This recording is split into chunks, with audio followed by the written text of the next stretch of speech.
শুভ সকাল বন্ধুরা, আজ আমি তোমাদের সাথে শেয়ার করছি ডাঁটা আলু দিয়ে রুই মাছের পাতলা ঝোল। তোমরা কে কে এরকম রুই মাছের পাতলা ঝোল খেতে ভালোবাসো আমাকে কমেন্ট করে জানিও। আমার তো দারুণ লাগে। প্রথমে আমি মিক্সার জারে আদা, কাঁচা লঙ্কা, টমেটো দিয়ে একটা মশলা করে নিয়েছি। 6 পিস মাছ ভালো করে ধুয়ে নিয়েছি, নুন হলুদ মেখে নিয়েছি। কড়াতে 2 টেবিল চামচ সর্ষের তেল গরম করে নিয়েছি। মাছগুলোকে এক এক করে দিয়ে দিয়েছি। এক পিঠ ভাজা হলে উল্টে দিয়ে অপর পিঠও ভালোভাবে ভেজে নিয়েছি।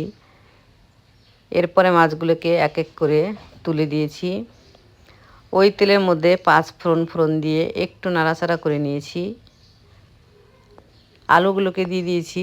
আলুগুলোকে দিয়ে কিছুক্ষণ কষিয়ে নিয়েছি।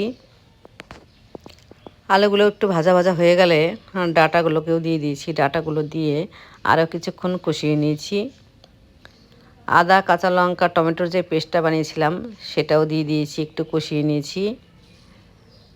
এরপরে পরিমাণ মতো নুন, হলুদ, কাশ্মীরি মির্চ, জিরে গুঁড়ো দিয়ে আরও কিছুক্ষণ কষিয়ে নিয়েছি।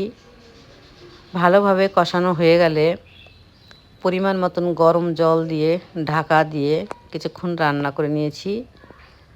আলু আর ডাঁটাটা সেদ্ধ হয়ে এলে মাছগুলোকেও দিয়ে দিয়েছি।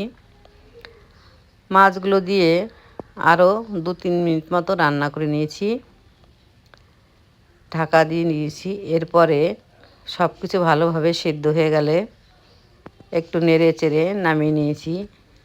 তাহলেই রেডি আমার দারুণ স্বাদের আলু ডাঁটা দিয়ে রুই মাছের ঝোল। আজ এখানেই শেষ করছি। টাটা।